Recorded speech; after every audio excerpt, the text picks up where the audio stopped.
yaa ngeen jëf mbokk yi teewlu xibaaru réew mi jamono ji ñuy àddu nag bokk na ci li gën a fës ci xibaar nag mbir mu doy waar am fële nga xamante bi moo di ca Ngor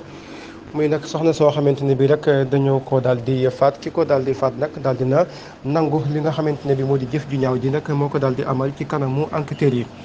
ginnaaw 48 heures moom mi nga xamante ne bi moo daal di faat soxna si nga xamante ne bi moo di Ndeye CS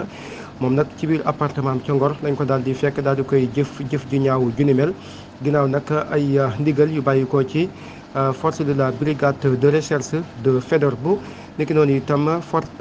brigade de proximité bu Ngor daal di jox rek ndigal ñi nga xamante ne bi ñoo di gendarme yi ñu daal di arrêté ki nga xamante ne bi moo def jëf ji ñaaw du ni mel fële ca Saly moom nag mi nga xamante ne bi moo di Cheikh de Nia ñu koy woowee nag Baye Fall moom nag ginnaaw bi mu defee jëf ci ñaaw di ñu mel nag dafa daal di jël li nga xamante ne bi moo di téléphone soxna si la daal di koy jaay waaye nag ki nga xamante ne bi nag wala ñi nga xamante ne bi nag ñoo di enquêteurs yi ñoom nag daal di nañu réussir ba mën a daal di récupérer lu ni mel daal di arrêté ki nga xamante ne bi moo jëf ju ni mel moom nag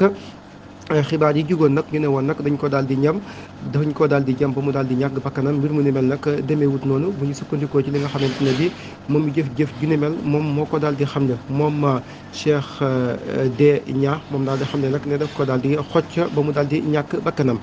ginnaaw wa nag li waral coow li nag moom da ko fekk soxna si fële nga xamante ne bi moo di ci appartement am di ko waraloon nag muy ñu waroon a daal di séq li nga xamante ne bi rek moo di relation sexuelle waroon dox seen diggante moom nag daal dina xam ne nag jamono jooju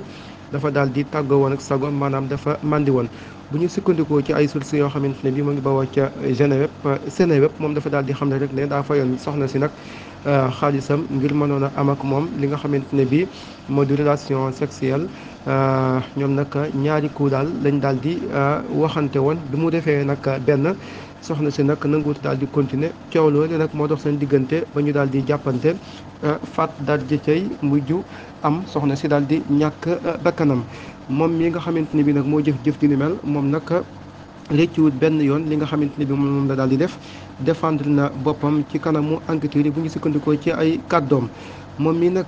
nga xamante ne bi nag moo jëf ju ni mel nag xamle nañ nag ne moom Cheikh de Nia ab maanaam yelwaankat la woon wala sax koo xamante ne bi ab taxawaalukat la woon ci mbedd Ndakaaru yi li ñu koy toppee nag moo di faat bakkan te daal di koy tey sàcc téléphone moom mi nga xam ne moo jëf ju ni mel soxna si di Ndeye CS moom nag mi nga xamante ne bi moo jëf ju ni mel nag defere nañ ko ci parquet ba defere nañ ko ci parquet bi danañ ko daal di àtte mardi prochain incha allah jaa ngeen jëf